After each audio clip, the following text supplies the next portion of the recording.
Hello, hello, hello. Good morning, good afternoon, and good evening. Welcome sa ating channel. At bago tayo magpatuloy, paghihingi na isang like and subscribe. At huwag kalimutang pindutin ang notification bell para lagi tayong updated sa mga bagong upload natin. Okay, so our topic is about rational numbers. Okay, so rational numbers. A rational number is any number that can be expressed as a ratio of two numbers written as a fraction. Okay, symbol. So a rational number is a number that can be written as a ratio of two integers. So where the denominator is not zero. So dapat yung denominator natin ay hindi zero. Okay, so positive whole numbers, example 1, 2, 3, dot, or so on and so forth. Ibig sabihin ng dot, to be continued. And another one, negative whole numbers, example, or for example, negative 1, negative 2, negative 3, dot. And of course, yung 0. Okay, next, another definition of rational numbers. It is written in the form P over Q, where P and Q are integers. Okay, integers yung P and Q, but not, and Q is not equal to 0. Okay, so integers, fractions, and mixed numbers, and percentage are examples of rational numbers, except the non-terminating and repeating or non-repeating decimals. Okay, proceed tayo. Ito yung example ng mga rational numbers: fraction, percentage, decimal, and whole number. So fraction, so meron tayong proper fraction, improper fraction, mixed numbers. Then percentage, then sa decimal, meron tayong repeating decimal and terminating decimal. Yung non-terminating and non-repeating decimal, so hindi yan sila rational number. Okay? So at saka whole number yung last. So hindi kasali yung non-terminating at saka ng non-repeating decimal. Hindi kasama or hindi siya rational number. Okay? So examples of rational numbers. So number 1, yung 25, or ano natin sa fraction form, that is 100 over 4. Okay, so that is 25. So ang 1/4, proper fraction yan. So terminating decimal, yung 0.7, or that is equal to 7 over 10. 1.25, that is terminating decimal.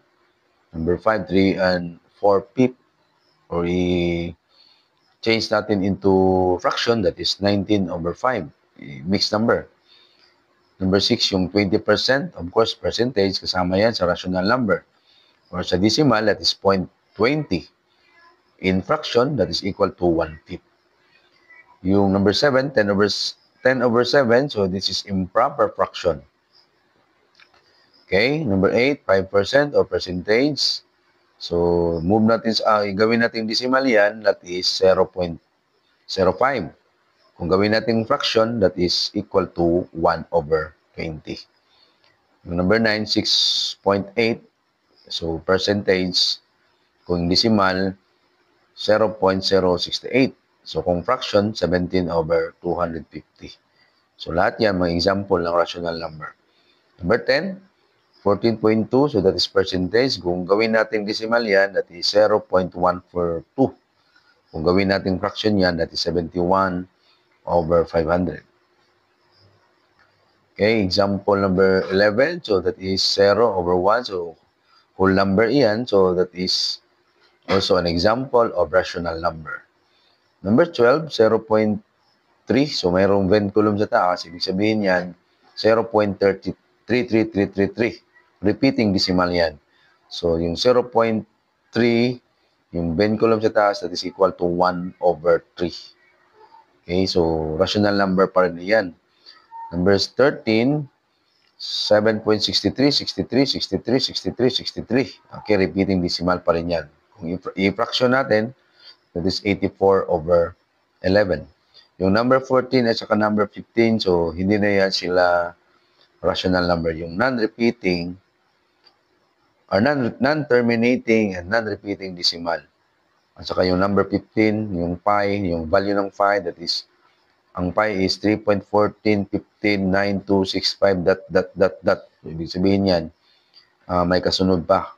So, hindi yan example ng rational numbers. Okay? Next tayo. Examples of non-rational numbers. So, ang mga hindi rational number, ito, di ba, yung denominator niya is 0. So, dapat hindi 0 yung kanyang denominator. So, this is undefined. Okay, so another one, yun ang value kanina. So, 4.162547332 dot. Tsaka yung value ng pi. Okay, so hindi yan sila mga rational numbers. So, ang tawag yan, irrational numbers. So, another one, na hindi rational number or irrational number yan, so that is square root of 2. Square root of 2 is equal to 1.41421 dot. So, this is irrational number. Or, square root of 2 over 1. So, ganun pa rin yung result yan, 1.41421. Okay, so ito na yung next topic natin. Huwag natin discuss sa susunod na lang. Okay, so maraming salamat sa panonood at pakikinig. At again, sa hindi pa naka-subscribe, paki-subscribe na lang at huwag kalimutang pindutin ang notification bell para lagi tayong updated sa mga bagong upload natin. Maraming salamat and God bless. Bye-bye.